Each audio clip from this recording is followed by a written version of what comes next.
Hi guys! I'm back! So, please like, subscribe, comment, and share. I'm back again at meron na naman tayong bobol jacket. So, ito nga, napanood nyo ba itong si Brosas na katanga-tanga sa katanga-tangahan at kabobobobohan? Natatawa ako dito sa matandang hukloban na to. Matanda na ba yan?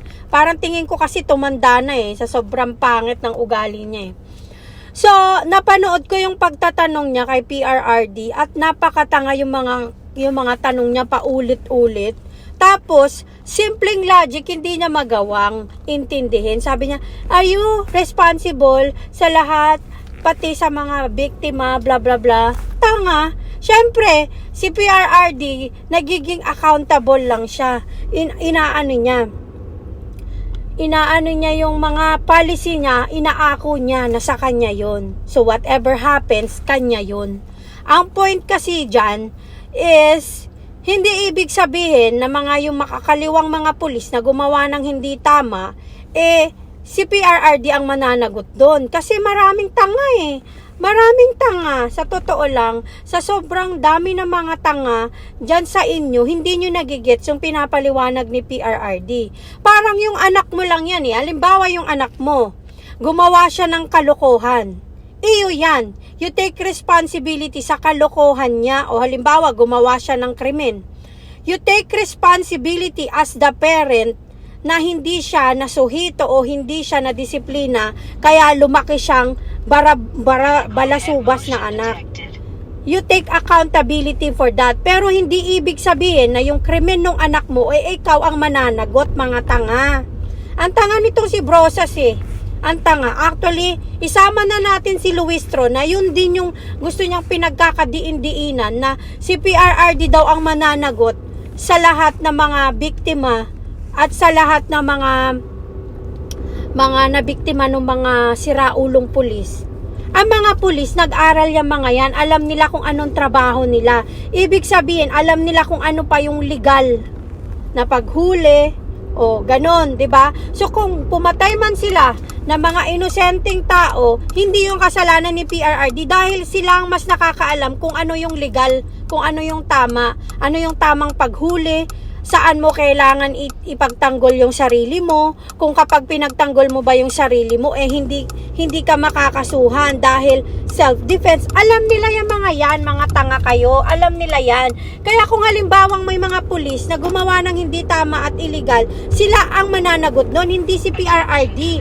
Bakit hawak ba ni PRRD yung mga utak nila, mga tanga kayo? Hawak ba niya?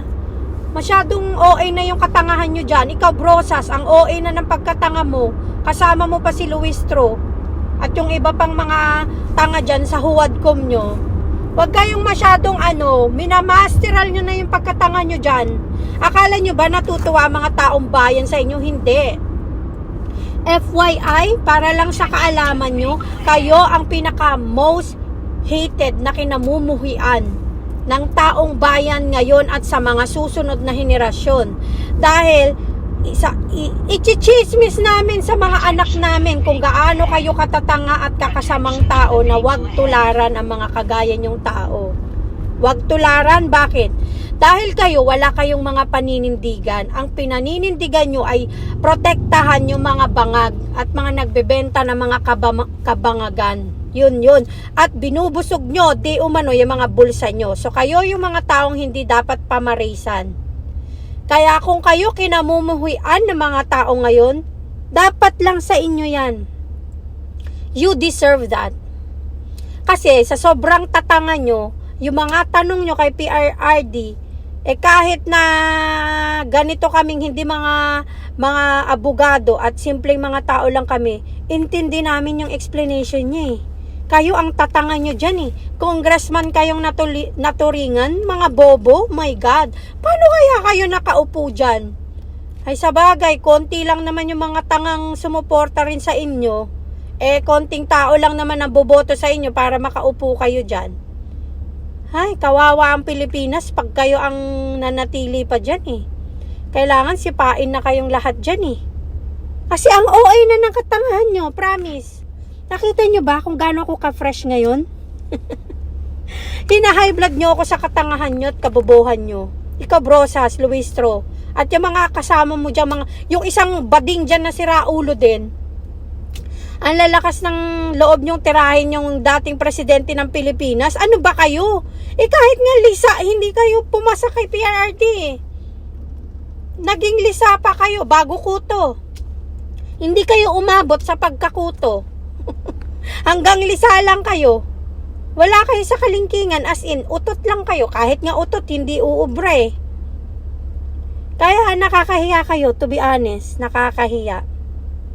Nakakahiyang umuwi sa Pilipinas kung ganyang mga, kongregista ang kakausapin mo at magiging kasalamuha mo. Hindi nyo ba nakikita, tinumog ng maraming kapilipinuhan si PRRD kasi mahal nila si PRRD dahil gusto nila yung ginawa ni PRRD sa taong bayan noon sa pagliligtas niya sa mga inosenteng mga biktima ng mga bangag, mga tanga kayo.